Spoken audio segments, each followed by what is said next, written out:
들깨를 이렇게 드시면 당뇨와 혈당이 싹 사라지고 치매도 예방할 수 있어요. 들기름, 들깨하면 무엇이 생각나시나요? 들기름에 북어와 미역국을 구수하게 볶아 시원한 북어 미역국을 끓여 먹어도 정말 맛있죠? 건강에도 좋다는 이 들기름과 들깨 잘못 먹으면 암에 걸리고 혈관 건강에도 악영향을 줘서 치매도 유발할 수 있다는 사실 알고 계셨나요? 들깨의 효능과 어떻게 먹을 때 건강을 해쳐 암에 걸리고 치매를 유발하는지, 그리고 어떻게 먹는 것이 건강하게 먹는 방법인지, 어떻게 보관하는 것이 가장 좋은 방법인지 들깨에 대한 모든 것 알려드릴게요. 나이가 들면서 산책하기도 힘들고 관절이 쑤시고 무릎 통증 때문에 힘드시지 않으신가요? 들깨의 첫 번째 효능은 바로 관절염에 좋다는 것입니다. 무릎이나 관절 통증 때문에 병원에서 진통제를 처방받으시잖아요. 이때 처방받는 진통소염제의 역할은 몸속에 프로스타글란딘이라는 물질의 생성을 억제해서 통증을 막아주는 건데요. 들깨 속에는 식물성 오메가3 지방산인 알파리놀렌산이 함유되어 있는데, 이는 체내에서 염증을 일으키는 프로스타글란딘의 생성을 억제하는 데 아주 좋은 효능을 발휘합니다. 우리가 오메가3를 먹는 이유 중에 하나도 혈관 건강이나 피를 맑게 해준다 등의 역할도 있지만, 몸속에 미세 염증을 잡아주는 역할도 있어 드시는 분들이 정말 많은데요. 들깨가 바로 이런 염증 유발물질을 억제해줘서 진통 역할을 한다는 것이에요. 그리고 들깨의 두 번째 효능은 바로 뼈 건강에 도움을 준다는 것입니다. 들깨는 관절염과 무릎 통증을 완화시켜주는 성분이 들어있을 뿐만 아니라 바로 뼈 건강에도 도움을 주는 식품인데요. 바로 칼슘 함량이 높기 때문입니다. 들깨의 100g에는 390mg 정도 되는 칼슘이 함유되어 있어 뼈 건강에 아주 도움을 줄 수 있는 좋은 식품이기도 합니다. 그래서 뼈 건강에 아주 도움을 줄 수 있는 좋은 식품이기도 합니다. 그래서 들깨를 꾸준히 섭취하면 골다공증 예방에도 참 좋은데요. 골다공증은 중년 이후 노화가 진행될 때 영양 불균형이 생기면서 많이 발병하게 되는데요. 여성의 경우 폐경 이후에 골밀도가 많이 감소해서 골다공증이 발생하는 경우가 많습니다. 노인의 골반 골절은 65세 이상은 30%가 1년 내에 사망하고 80세 이상은 50%가 2개월 내에 사망을 할 수 있으므로 노인의 뼈에 대한 관리는 매우 중요한데요. 골다공증의 관리는 뼈 건강을 유지하고 골절 위험을 줄이기 위해 중요합니다. 뼈 건강을 위해 들깨 꾸준히 섭취하는 게 좋겠죠? 나이가 들면서 깜빡깜빡하는 일이 잦아지고 기억력이 떨어져 고민되시는 분이 많으시죠? 이제 걱정하지 마세요. 세 번째 들깨 효능은 바로 뇌 건강, 뇌신경을 튼튼하게 해주고 기억력을 높여주며 치매를 예방하는 데 도움을 준다는 것입니다. 이렇게 좋은 효능이 있는 이유는 들깨에 바로 아까 잠깐 말씀드린 오메가3가 풍부하게 함유되어 있기 때문입니다. 오메가3는 등푸른 생선에 많이 함유되어 있다고 알고 계시잖아요. 이것은 동물성 오메가3고요. 식물성 오메가3인 알파리놀렌산이 들깨에 많이 함유되어 있는데요. 들깨에 함유된 지방산 중에서 60%가 바로 알파리놀렌산입니다. 이 알파리놀렌산은 뇌신경 보호에 탁월한 효과가 있는데요. 어떻게 뇌신경을 보호하느냐? 뇌신경에 염증을 일으켜 망가뜨리는 사이토카인이라는 물질이 있는데요. 이런 사이토카인 물질의 분비를 감소시키고요. 또 알츠하이머 치매 환자의 뇌에 많이 발견되는 비정상적인 단백질인 베타 아밀로이드도 바로 이 알파리놀렌산이 감소시키기 때문입니다. 참치에 많이 함유되어 있다는 DHA 들어보셨죠? DHA가 바로 대표적인 뇌기능 강화 물질인데요. 이 DHA가 기억을 높이는 데 도움을 주고 학습 능력 또한 좋게 하는데요. 이 DH는 체내에 합성되지 않아 식품으로 섭취를 해야 합니다. 들깨에 함유된 알파리놀렌산이 흡수될 때 바로 이 DHA로 전환이 됩니다. 어린이 전용 오메가3 같은 경우도 성인보다는 EPA보다 DHA 함유량이 높은 영양제도 많죠. 들깨가 뇌신경, 뇌 건강에 좋은 이유가 바로 이겁니다. 네 번째 들깨의 효능은 심장을 건강하게 하고 뇌혈관의 노화를 막아주는데 도움을 준다는 것입니다. 알파리놀렌산이 체내에 흡수될 때 DHA로 변환된다고 했잖아요. 그뿐 아니라 바로 EPA로도 변환이 되는데요. 이 EPA가 어떤 역할을 하냐면 바로 혈소판 응집을 억제해 혈관에 혈전이 생기는 것을 방지하는 효능이 있습니다. 그리고 혈관을 튼튼하게 하는 효능과 혈액의 중성지방과 나쁜 콜레스테롤인 LDL을 낮추고 좋은 콜레스테롤인 HDL을 높여주는 역할도 합니다. 미국의 심장협회에서는 허혈성 뇌졸중, 심장마비로 인한 돌연사, 관상동맥 질환 등의 위험을 감소시키기 위해 매주 1에서 2회 이상 오메가3 지방산이 풍부한 등푸른 생선을 섭취하는 것이 도움을 준다고 발표했습니다. 그런데 이 오메가3 지방산의 함량을 살펴보면 100g당 오메가3 지방산의 함량이 연어에는 11.5g, 고등어에는 9.9g, 들깨에는 무려 63.1g이나 함유되어 있습니다. 정말 많이 함유되어 있죠? 들깨에는 연어에 비해 5배 이상 들어있다는 것입니다. 들깨를 꾸준히 드셔서 혈관도 건강하게, 심장도 튼튼하게 유지하시기 바랍니다. 5번째 들깨의 효능은 바로 변비에 좋다는 것입니다. 들깨의 껍질에는 식이섬유가 풍부한데요. 들깨 100g에는 18g 정도로 풍부한 식이섬유가 함유되어 있습니다. 이 식이섬유는 장내에서 수분을 흡수하게 되는데요. 수분을 흡수하여 대변을 무르게 하고 장 운동도 촉진하여 변비를 예방하는 데 도움을 주는 것입니다. 또한 불포화 지방산이 풍부한데요. 들깨에 함유된 리놀렌산이 대장의 염증을 억제해주고 변비로 인해 발생할 수 있는 대장질환 또한 예방하는 데 도움을 줄 수 있습니다. 6번째 들깨의 효능은 바로 췌장을 건강하게 하는데 도움을 준다는 것입니다. 들깨에 풍부하게 함유된 루테올린이라는 성분이 있는데요. 이 성분이 몸 안에서 인슐린에 대한 반응도를 높이는 기능을 합니다. 이게 무슨 말이냐면 췌장에서 인슐린을 조금만 분비하게 돼도 몸 안에서 이 인슐린이 작용을 잘해서 혈당이 급격히 올라가는 것을 막아주고 이렇게 되면 췌장에서 인슐린 분비를 줄일 수 있겠죠. 이렇게 췌장의 부담을 많이 덜어줄 수 있다는 것입니다. 루테올린을 통한 인슐린 반응도가 높아지면 당뇨도 예방할 수 있고 혈당 조절에도 많은 도움을 받을 수 있는 것입니다. 7번째 들깨의 효능은 알레르기성 질환을 예방하는데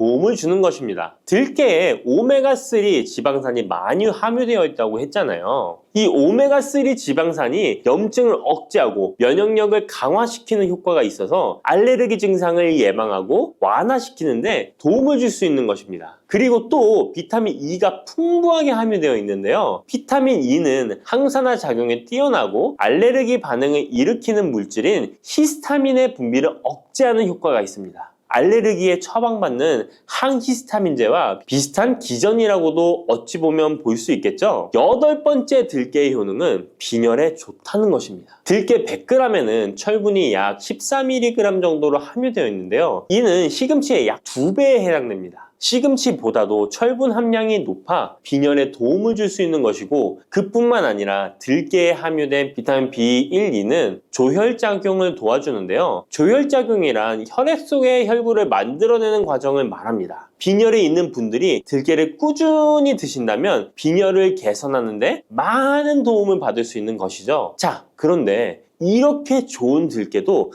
가장 취약한 단점이 있습니다. 그것은 바로 열에 약하고 쉽게 산패된다는 것입니다. 일반적으로 통들깨보다는 들기름으로 많이들 섭취하게 되시는데요. 이 들기름을 짤 때의 방법이 중요합니다. 보통은 200도 이상으로 들깨를 달달 볶아서 기름을 짜게 되는데요. 이때 몸에 좋은 오메가3 지방산이 대부분 파괴가 납니다. 그래서 들기름을 드실 때는 저온에서 압착한 기름을 사용하시는 것이 좋습니다. 저온에서 압착한 기름은 제가 하단 링크에 있으니까 잘 구경해 보세요. 저온 압착유 또는 생들기름이라고도 하는데요. 이 기름을 요리에 사용할 때에도 열에 오랫동안 가열하지 마시고 요리가 끝나갈 무렵에 들기름을 넣어주시거나 먹기 직전에 드레싱을 하여 드시는 것이 좋습니다. 들기름은 또한 산패가 쉽게 되는데요. 들기름이 산패되면 벤조피렌이 생성되게 되는데 이게 1급 발암물질입니다. 산패된 들기름을 지속적으로 드시게 되면 발암물질을 계속 먹게 되는 것이죠. 그래서 들기름의 사용기한을 지켜주시는 것이 좋은데요. 보통은 2달 이내로 드시는 것이 좋고 개봉을 하셨다면 1달 이내에 소비하시는 것을 권장드립니다. 보관 방법도 정말 중요한데요. 신문지나 검은 비닐 등으로 감싸서 빛을 차단하고 밀봉한 상태에서 반드시 냉장 보관하시기 바랍니다. 만약 실온에 두신다면 들기름의 산패는 급속히 진행되기 때문입니다. 그런데 이 들기름을 오래 보관할 수 있는 방법도 있는데요. 그것은 참기름과 섞어서 보관하시는 것입니다. 참기름에는 비타민 E와 세사몰이라는 성분이 있는데요. 이 성분이 산패를 막아주는 데 도움을 줍니다. 이 세사몰이라는 성분은 참기름을 고온에 볶거나 기름을 짜는 과정에서 생성되는 물질인데요. 이 때문에 다른 기름에 비해 참기름이 산패가 느리고 지속성이 좋은 것이죠. 그래서 들기름과 참기름을 7:3 또는 8:2 정도로 섞어서 보관하시면 조금 더 오래 보관하실 수 있습니다. 그런데 들깨를 기름으로 드시게 되면 들깨 껍질을 섭취할 수 없는데요. 들깨 껍질에 몸에 좋은 식이섬유와 대표적인 항산화 물질인 폴리페놀 성분들을 다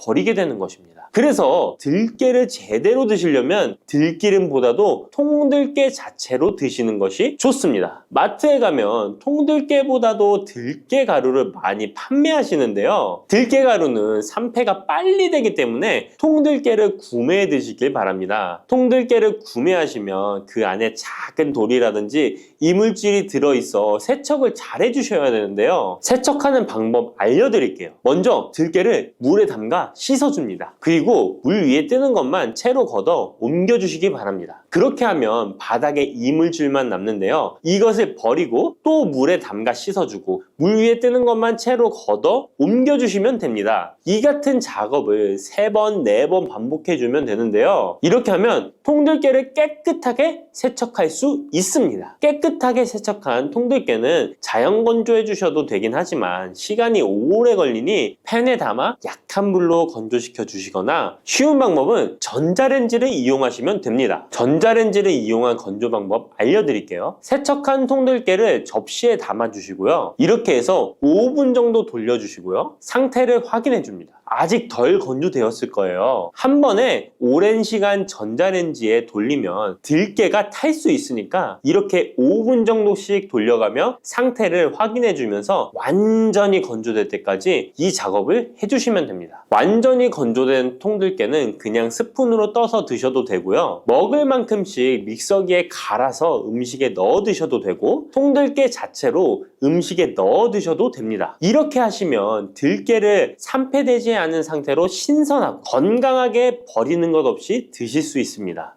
마늘이 몸에 좋다는 사실은 너무도 잘 알고 계시죠? 그런데 이것과 함께 먹으면 암과 치매에 걸린다니 깜짝 놀라셨나요? 아무리 몸에 좋은 마늘이지만 함께 먹으면 오히려 몸에 독이 되는 음식들도 있습니다. 그리고 마늘은 생마늘, 구운 마늘, 찐마늘, 절인 마늘, 흑마늘 등 먹는 방법이 다양하잖아요. 이렇게 먹는 방법에 따라서도 우리 몸에 주는 효능이 다르답니다. 여기서 잠깐! 마늘 껍질은 대부분 먹지 않고 버리시잖아요. 마늘 껍질 오늘부터 절대 버리지 마시기 바랍니다. 마늘 껍질을 왜 먹어야 하는지 그리고 어떻게 먹어야 하는지 알려드릴게요. 자, 그럼 마늘과 절대 함께 드시면 안 되는 음식과 마늘과 함께 드시면 좋은 음식, 그리고 마늘과 마늘 껍질의 효능까지 마늘에 대한 모든 것을 알려드릴게요. 마늘은 정말 우리나라 사람들이 좋아하는 식재료인데요. 한국농촌경제연구원이 발표한 자료에 의하면 우리나라 1인당 1년 동안 마늘 소비량이 7kg인데요. 놀라지 마세요. 세계 평균이 0.8kg이랍니다. 우리나라 사람들이 마늘을 정말 많이 먹고 있죠. 마늘을 많이 먹는다는 것, 그만큼 건강한 식단을 먹고 있을 가능성이 높은 건 사실이지만 먹는 방법에 따라 오히려 독이 될 수도 있습니다. 여기서 마늘과 절대 함께 먹으면 안 되는 음식, 첫 번째는 바로 빵입니다. 마늘빵 아시죠? 마늘이 발라져 있어 달콤 쌉싸름한 마늘 맛도 나고 향긋한 향도 좋아 즐겨 먹게 되는데요. 마늘이 있어서 몸에도 좋은 빵이라고 착각하고 즐겨 드실 수 있는데요. 마늘빵은 절대 드시면 안 됩니다. 왜냐하면 빵의 재료인 밀가루는 탄수화물이 주 성분인데요.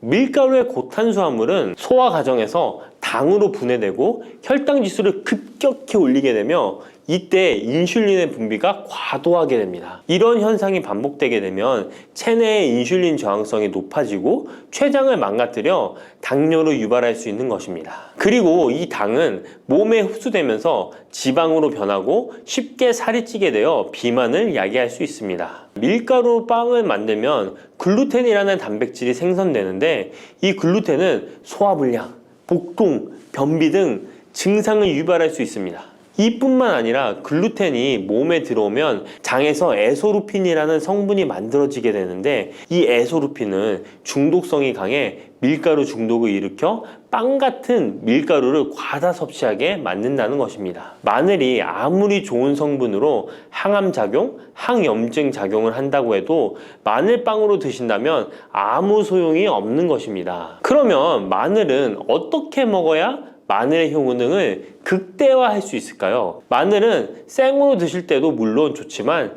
익혀서 드실 때 더욱 좋습니다. 몸에 보약이 되는 마늘 먹는 법, 첫 번째는 마늘밥입니다. 국립농업과학원에 따르면 마늘의 S-알리시스테인 함량을 조리법에 따라 조사한 결과 생마늘일 때 S-알리시스테인 함량이 2.77mg 정도 되었고 삶기 시작한 후 30분이 지나면 4.92mg이 되었으며 1시간이 지났을 때 9.16mg으로 생마늘에 비해 무려 4배 이상이 많아진다고 했습니다. 뿐만 아니라 121도의 온도에서 1시간 동안 마늘을 쪘을 때 S-알리시스테인 함량이 50.24mg으로 생마늘보다 18배 정도 높았다고 연구 결과를 발표했습니다. 따라서 마늘을 드실 때는 1시간 이상 끓여서 드시는 것이 좋은데요. 이런 방법이 번거로워 추천드리는 방법이 바로 마늘밥입니다. 밥을 할 때 마늘을 넣는데요. 1인분에 마늘 3, 4알 정도씩 넣어서 밥을 하시면 됩니다. 현미가 있다면 현미를 넣은 마늘밥을 하시면 더욱 좋은데요. 현미 속에는 티아민이라는 성분이 있는데 마늘의 S-알리시스테인과 현미의 알리티아민 두 가지 성분을 모두 섭취하여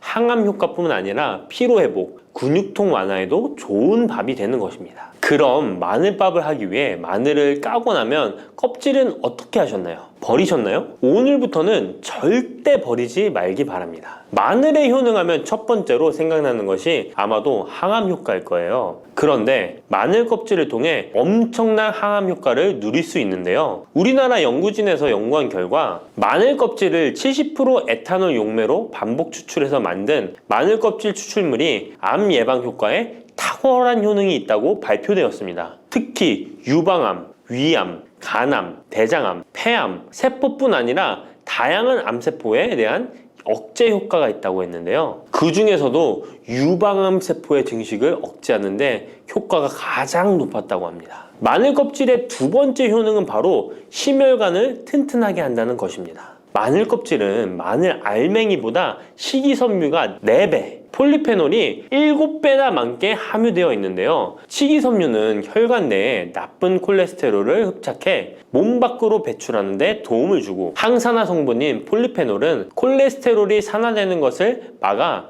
나쁜 콜레스테롤이 만들어지는 것을 방지하는 데 효능이 있는 아주 중요한 성분입니다. 마늘 껍질에 함유된 알리신 성분은 혈중 지지를 낮춰 콜레스테롤과 중성지방을 낮추는 데 효과적인 성분입니다. 이를 통해 동맥경화를 방지하는 데 도움을 주어 심혈관 질환을 예방하는 데 좋은 성분인 것입니다. 또 마늘 껍질을 말려 분말로 만들어 음식에 넣어 드시면 비만을 막아주는 효과를 볼 수 있는데요. 식이섬유가 풍부해 지방의 흡수를 막고 나쁜 지방을 배출하는 데에도 탁월한 효능이 있습니다. 뿐만 아니라 체내 지방의 대사를 촉진하여 지방 분해가 빠르게 일어나 체지방을 제거하는 데 아주 효과적입니다. 그리고 마늘 껍질 분말로 드시는 방법 말고 차로도 드시는 방법이 있는데요. 마늘차 우리는 법을 알려드릴게요. 마늘 껍질을 깨끗하게 씻어 말린 다음에 기름을 두르지 않은 팬에 마늘 껍질을 넣고 볶아주어 수분을 없애줍니다. 이렇게 하는 이유는 수분을 없애는 것도 있지만 마늘 껍질을 열을 가하게 되면 항산화 성분인 폴리페놀과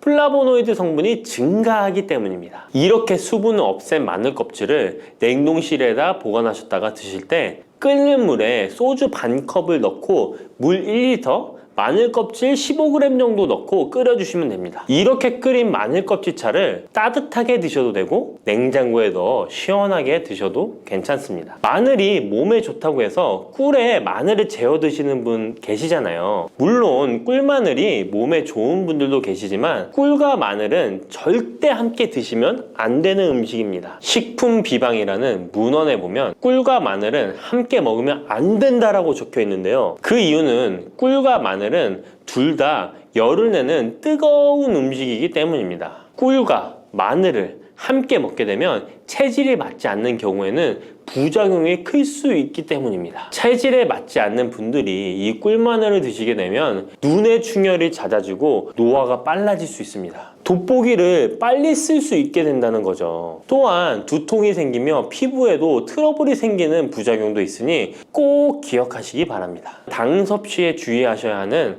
당뇨, 고지혈증을 갖고 계신 분들이나 암 환자분들은 절대로 꿀마늘을 드시면 안 됩니다. 그렇다면 마늘을 또 어떻게 드시는 것이 좋을까요? 바로 다양한 쌈채소와 함께 드시는 것을 추천드립니다. 마늘의 매운맛을 내는 알리신 성분이 혈관을 건강하게 하여 암을 예방하고 쌈채소를 통해 다양한 비타민과 무기질을 섭취하며 풍부한 항산화 물질도 섭취해 활성산소를 제거하고 혈관을 깨끗하게 해 노화를 방지하고 활력이 넘치는 건강한 몸이 될 수 있는 것이죠. 그런데 마늘을 반찬으로 만들어 드실 때 절대 드시면 안 되는 것이 있습니다. 그것은 바로 마늘장아찌입니다. 아니, 마늘장아찌가 왜? 라고 의문이 생기는 분들이 계시죠? 모든 마늘장아찌가 안 된다는 것이 아니라 설탕이 많이 들어간 마늘장아찌는 만들어 드시면 안 됩니다. 시중에 판매되는 마늘장아찌에는 설탕이 많이 들어가 있을 가능성이 높으니 절대 드시지 않기를 바랍니다. 몸에 좋은 마늘도 설탕과 함께 먹으면 오히려 독이 되는데요. 설탕이 많이 함유된 마늘장아찌를 드시게 되면 혈당이 급격하게 오르고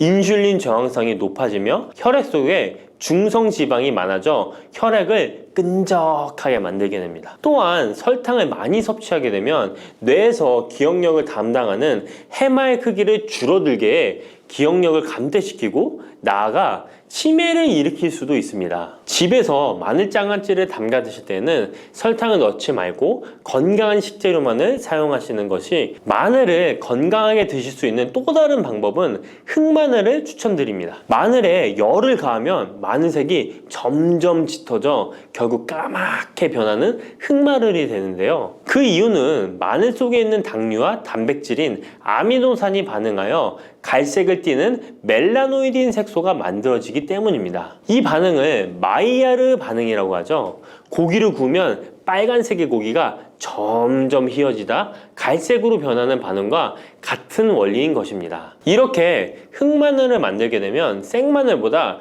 S알리스테인 성분이 5배가 많아질 뿐만 아니라 새로운 항산화 물질들이 많이 만들어지게 됩니다. 항암 효과가 뛰어난 폴리페놀이 생마늘에 비해 4배 이상 많아지고 유액 분비를 촉진해 소화를 잘 되게 하는 효능도 있으니 잊지 마시고 흑마늘을 만들어 주시기 바랍니다. 마늘은 또 요리할 때 많이 사용하는 재료인데요. 마늘을 얇게 썰어 기름에 튀긴 마늘튀김을 절대 드시면 안 됩니다. 기름에 마늘을 튀기면 마늘 향도 좋고 마늘의 매운맛은 없어지고 단맛은 좋아져 남녀노소 좋아하는 식재료가 되는데요. 뜨거운 기름에 튀긴 마늘은 우리 몸에 좋은 항산화, 항암 물질들을 파괴하고 몸에 안 좋은 탄수화물만 남은 음식이 됩니다. 마늘을 튀길 때 사용하는 기름은 오메가6 지방산이 많은 식용유를 사용하게 되는데요. 이런 기름을 많이 먹게 되면 몸 안에 지방산 불균형이 일어나 염증 수치가 높아질 수 있습니다. 튀긴 마늘을 섭취하게 되면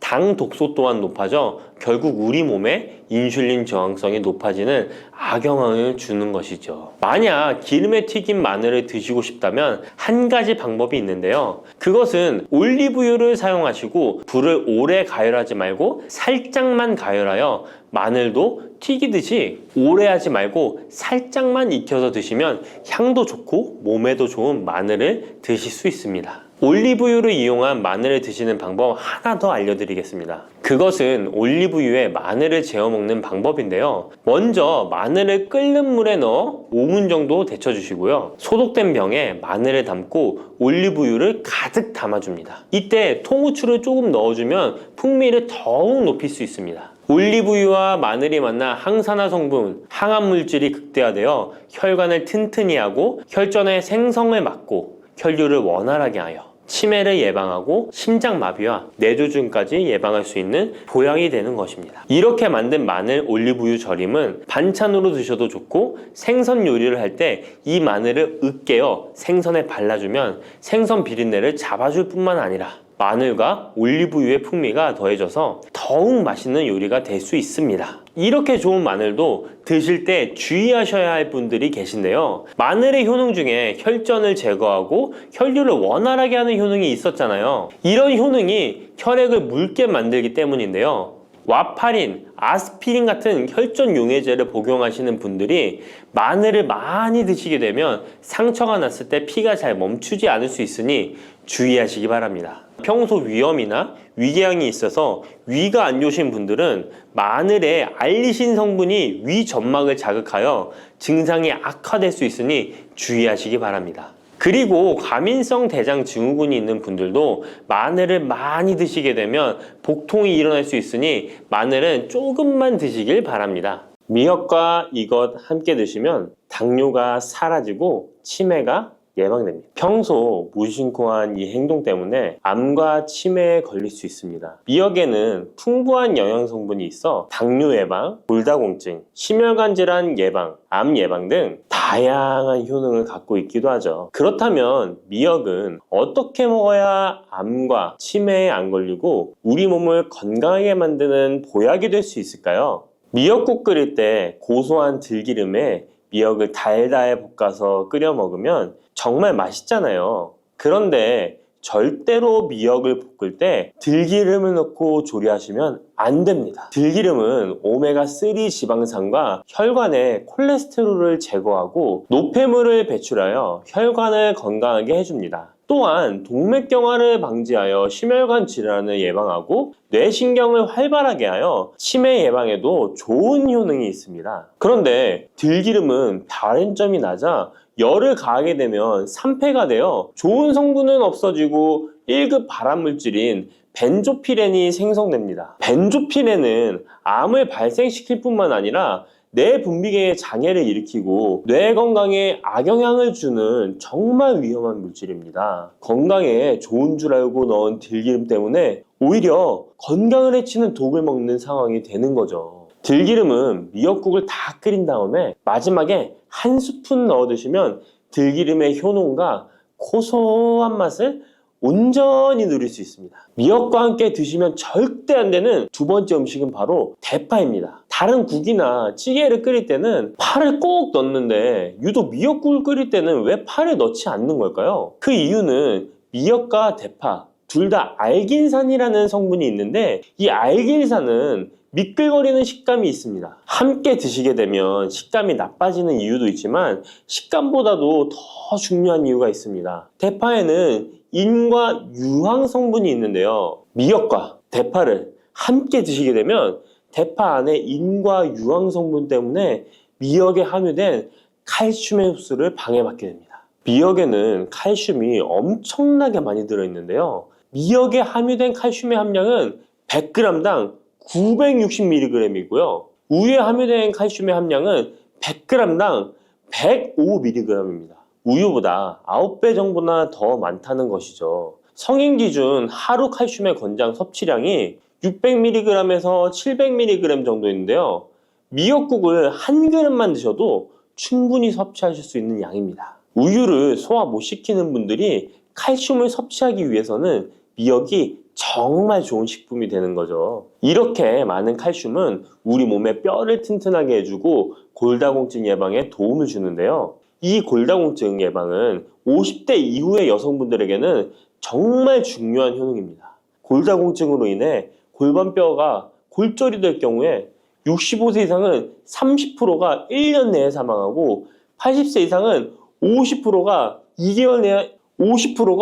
2개월 내에 사망을 할 수 있다는 통계가 있습니다. 나이가 들어갈수록 미역을 충분히 섭취하시는 것을 추천드립니다. 이런 칼슘 보충제에 정말 중요한 미역을 대파와 함께 드신다면 칼슘 흡수가 제대로 되지 않는 것이죠. 미역에 미끌미끌한 성분이 알긴산이라고 했잖아요. 이 알긴산도 우리 몸에 정말 중요한 역할을 해줍니다. 바로 알긴산은 다른 물질을 흡착하는 성질이 있어 혈관 내에 나쁜 콜레스테롤을 흡착하여 배출을 도와줍니다. 이렇게 되면 동맥경화를 예방할 수 있고 혈액순환을 원활하게 하며 심혈관 질환을 예방하는 데 도움을 줄 수 있습니다.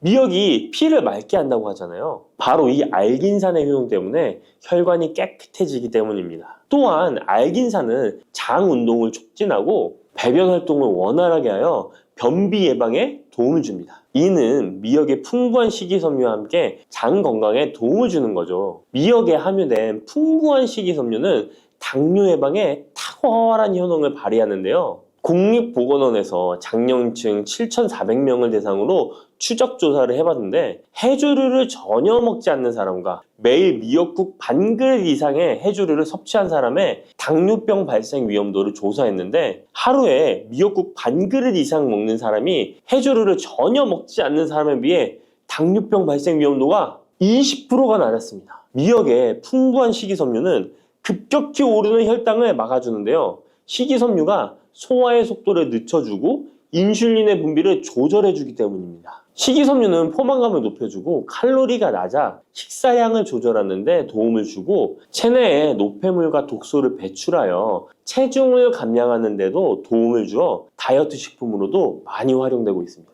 미역국은 또 아이를 출산한 산모들이 반드시 먹는 음식인데요. 미역의 풍부한 요오드는 출산 후 늘어난 자궁을 수축시켜주는 데 도움을 주며 모유가 잘 나오도록 도와줍니다. 또한 요오드는 피를 멎게 하여 상처를 빨리 아물게 하는 역할도 해줍니다. 칼슘과 철분이 풍부하여 출산 후에 흥분된 신경을 안정시켜주고 혈액의 생성을 도와 산모의 빈혈 예방에 도움을 주게 됩니다. 또한 칼륨이 풍부한데요. 칼륨은 체내 나트륨을 배출해주는 역할을 해줘 산모의 부종을 완화시켜주는데 탁월하기도 합니다. 그리고 요오드는 산모에게 좋을 뿐만 아니라 신진대사를 촉진하여 몸에 에너지를 보충해주는 역할을 합니다. 요오드가 부족할 때 나타나는 증상들이 있는데요. 몸에 기력이 없다고 하죠. 힘이 없고 피로감이 높아지게 됩니다. 신진대사가 원활하지 않기 때문에 몸의 영양소를 소모하지 않게 되어 체중이 증가하게 되고요. 피부가 건조해져 거칠어지고 탈모도 일어날 수 있습니다. 나이 들면서 인지 능력이 떨어지는 것도 요오드 부족의 한 현상일 수도 있습니다. 요오드가 부족하면 우리 몸의 호르몬의 중추적인 역할을 하는 갑상선에 문제가 생기는데요. 바로 갑상선 저하증이 생길 수 있습니다. 이러한 문제들을 미역을 섭취함으로 예방할 수 있는 건데요. 요오드의 하루 권장 섭취량은 2.4mg입니다. 미역국 한 그릇에는 요오드가 약 1.1mg 정도 함유되어 있으니 미역국은 하루에 한두 그릇만 드시길 바랍니다. 요오드는 과하게 섭취하게 돼도 문제가 생기는데요. 요오드의 섭취량이 많아지면 갑상선염이나 다른 갑상선 질환도 유발할 수 있습니다. 특별히 갑상선이 약하신 분들은 미역을 섭취하는데 주의하셔야겠습니다. 갑상선은 우리 몸에서 가장 중요한 내분비 기관 중 하나인데요. 갑상선은 목 부분, 기관지 아래에 위치한 나비 모양의 내분비 기관인데요. 중요한 여러 기능을 하지만 그 중에서도 대사율을 조절하는 역할이 있습니다. 갑상선에 T3, T4 호르몬을 분비하여 우리 몸의 에너지 소비와 체온 조절을 하는데 중요한 역할을 하게 됩니다. 갑상선 호르몬은 신경 시스템의 정상적인 기능을 유지하는데 꼭 필요한데요. 호르몬이 제대로 분비되지 않아 수치가 너무 높거나 낮게 되면 우울, 불안 증세, 기억력 감퇴 등의 문제도 발생할 수가 있습니다. 이 갑상선 호르몬에 영향을 미치는 것 중에 요오드가 있는데요. 요오드가 부족하면 세계보건기구에서는 뇌세포가 손상되고 치매가 발생할 수 있다고 보고하고 있습니다. 갑상선 저하증이나 항진증이 있는 분들이 요오드가 많은 미역을 많이 드시면 오히려 건강을 더 해칠 수가 있습니다. 건강하신 분들은 미역을 많이 드셔도 호르몬 조절이 잘 되어 문제가 없지만 갑상선에 문제가 있어서 호르몬 조절이 잘 안 되는 분들은 이 요오드의 수치가 높아지게 되면 체내에 활성산소가 증가하게 되어 염증을 일으키고 갑상선염을 유발하고 극히 드물지만 심해지면 갑상선 암으로도 발전시킬 가능성도 있습니다. 따라서 갑상선에 문제가 있는 분들은 미역을 드실 때 주의하셔야 합니다. 날이 갈수록 암의 발병률이 높아지고 있어서 암에 대한 관심도가 높아지는 것이 사실이죠. 이처럼 미역에는 강력한 항암 효과가 있어 건강식품으로도 아주 좋은데요. 미역에는 요오드, 식이섬유, 칼슘, 비타민 등 많은 영양소가 있다고 했잖아요. 그런 것보다 훨씬 중요한 것이 있습니다. 바로 후코이단이라는 성분인데요.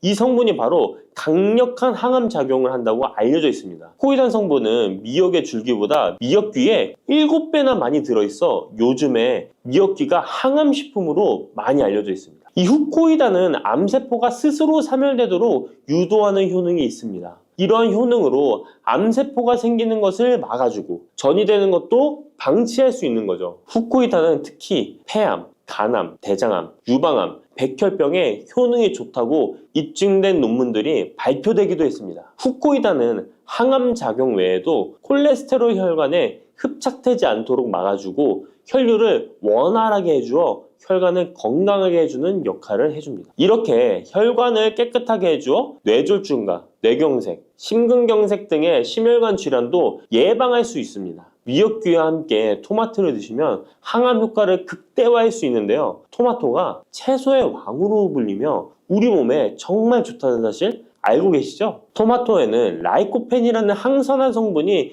풍부하게 함유되어 있습니다. 라이코펜은 강력한 항산화 작용으로 몸 안의 활성산소를 제거하여 혈관을 건강하게 하고 염증을 제거하여 노화를 예방할 뿐만 아니라 미역의 후코이단과 만나 암세포를 제거하는 강력한 항암작용을 하게 됩니다. 미역과 함께 드시면 효과가 극대화되는 음식으로는 두부가 있습니다. 콩으로 만든 두부는 식물성 단백질이 풍부해서 건강식품으로 우리 식탁에 정말 많이 올라오죠. 두부에는 단백질뿐만 아니라 사포닌 성분도 풍부하게 함유되어 있습니다. 사포닌은 인삼, 홍삼, 더덕 등에도 풍부하게 함유되어 있는 성분인데요. 이 사포닌은 면역력을 강화하고 체내의 활성산소를 제거하여 노화를 방지하고 항암작용도 하여 암을 예방하기도 합니다. 정말 기적과 같은 성분입니다. 그런데 이 사포닌의 단점이 체내에 요오드를 배출하여 요오드 결핍이 있는 분들은 주의하셔야 하는데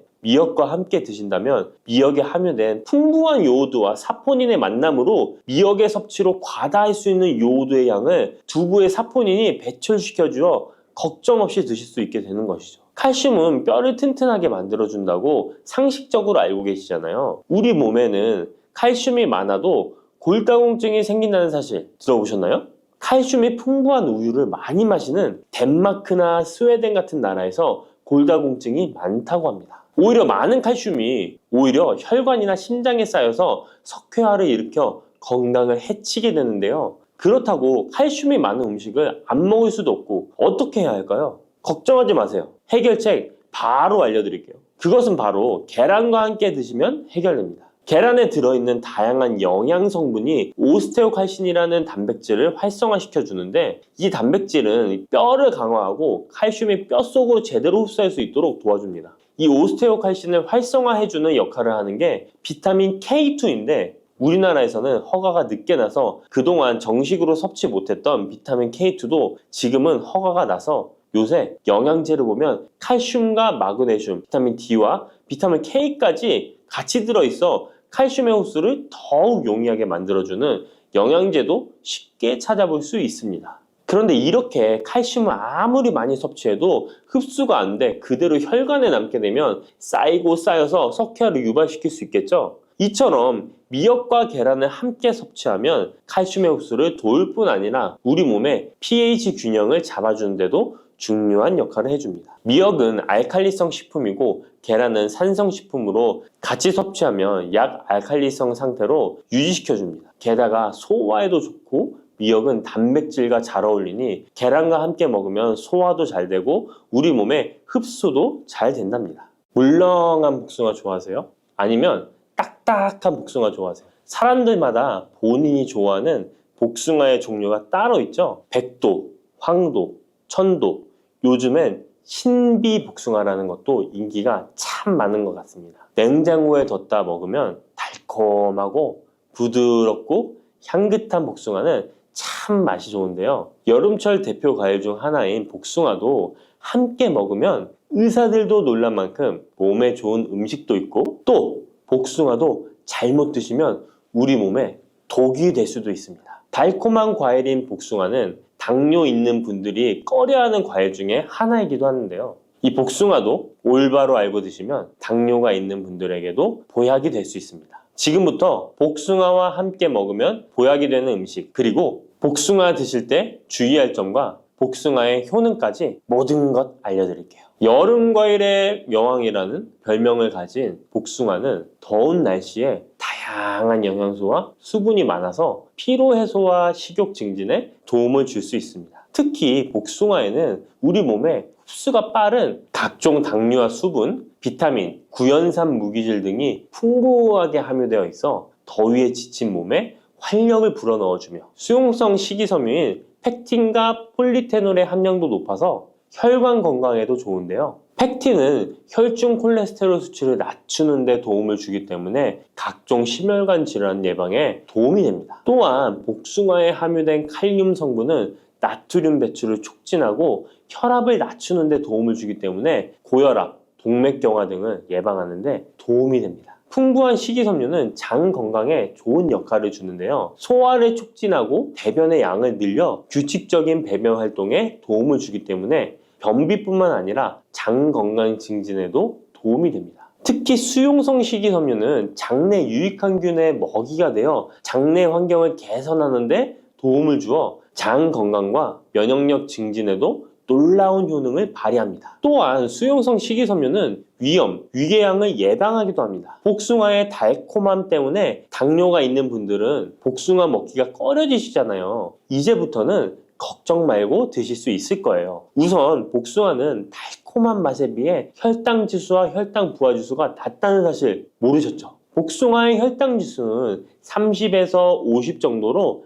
낮은 편입니다. 그리고 복숭아 100g, 복숭아 반쪽 정도를 먹었을 때 혈당 부하 지수는 3에서 5 정도로 낮답니다. 그렇기 때문에 당뇨가 있는 분들도 단단한 복숭아를 적당량 먹는다면 혈당에 큰 부담을 주지 않습니다. 게다가 복숭아는 다양한 항산화 성분이 풍부해서 당뇨 관리와 합병증 예방에도 도움이 됩니다. 특히 폴리페놀 성분은 인슐린 저항성을 개선하고 혈당 조절에 도움을 줍니다. 복숭아의 당뇨에 대한 효과는 연구 결과로도 입증되었는데요. 대한영양사협회에서 발표한 연구에 따르면 제2형 당뇨병 환자들이 12주 동안 하루에 200g 복숭아를 섭취했을 때 공복혈당과 당화혈색소 수치가 감소했다고 밝히고 있습니다. 이 연구 결과는 복숭아가 당뇨 관리에 실질적인 도움이 된다는 걸 보여주고 있습니다. 다만 모든 복숭아가 당뇨에 좋은 건 아닙니다. 물렁한 복숭아는 좋지 않습니다. 조직이 단단해요. 체내에 소화되고 흡수되는 속도가 느린 딱딱한 복숭아를 드시는 것이 좋습니다. 단단한 복숭아를 드실 때 혈당이 급격하게 오르는 것을 막아줄 수 있습니다. 반면에 너무 물렁하고 당도가 높아 보이는 복숭아는 위험할 수 있습니다.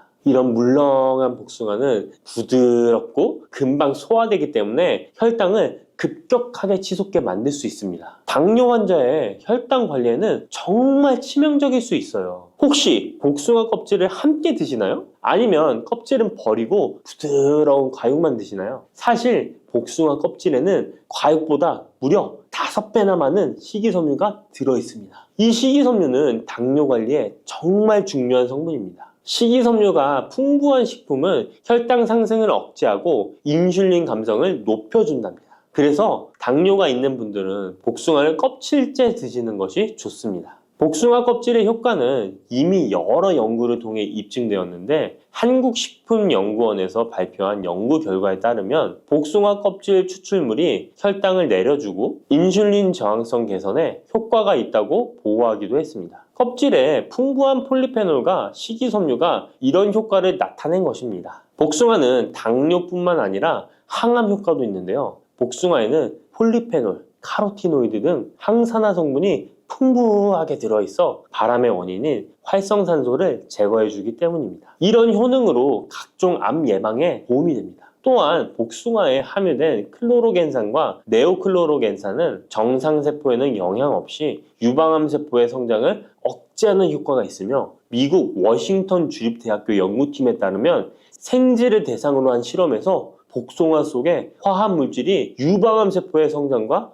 확산을 억제하는 효능이 있는 것으로 나타났다고 합니다. 복숭아를 먹으면 안색이 좋아지고 피부 미용에도 좋아 미인이 된다는 말이 있는데요. 실제로 농촌진흥청에서 실험한 결과에 따르면 복숭아 추출물이 멜라닌 색소의 형성을 막는 데 도움을 주기 때문에 피부 미백에 효능이 있다고 보고되었습니다. 또한 복숭아에는 폴리페놀, 베타카로틴, 비타민 등이 풍부하게 함유되어 있어 노화의 원인인 활성산소를 제거해주어 노화 방지에 도움이 된답니다. 복숭아는 수분의 함량이 높아 여름철 지친 피부에 수분 공급을 도와 피부의 활력을 높이는 데에도 탁월한 효능을 발휘합니다. 또한 복숭아는 신경을 안정시켜 주는데 도움이 됩니다. 성분이 들어있어 불면증, 불안감 등을 줄여주고 풍부한 마그네슘은 스트레스와 불안 해소를 돕고 과도한 흥분으로부터 신경계를 진정시켜주는 효과가 있습니다. 복숭아에 들어있는 구연산, 아스파라긴산,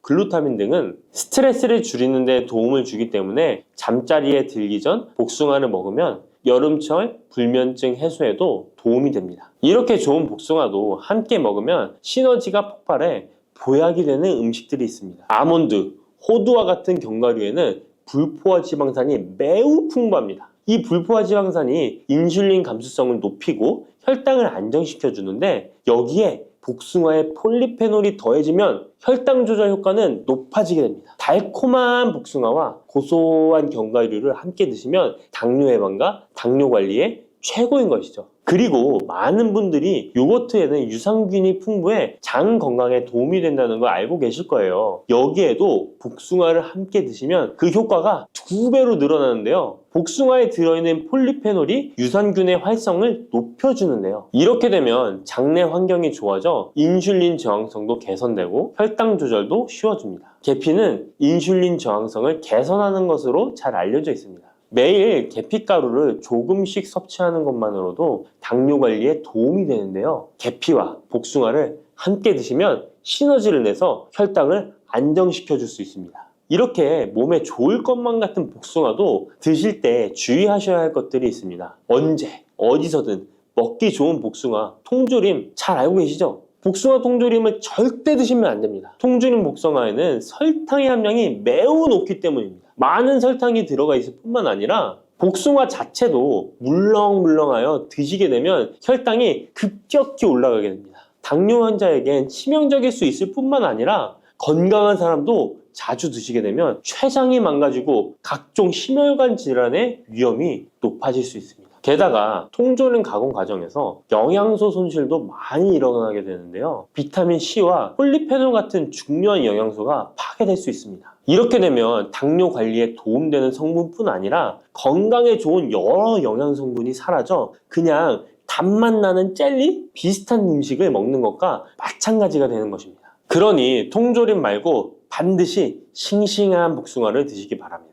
또한 복숭아에도 부작용이 있는데요. 복숭아 알러지 많이 들어보셨죠? 복숭아 알러지가 있거나 복숭아를 먹었을 때 두드러기 호흡곤란, 설사, 발작 등의 증상이 발생한다면 복숭아는 피하는 것이 좋습니다. 또한 복숭아는 식이섬유의 함량이 높아서 과도하게 많이 먹게 되면 설사, 복통 등의 부작용이 발생할 수 있으니 과다 섭취는 피하시기 바랍니다.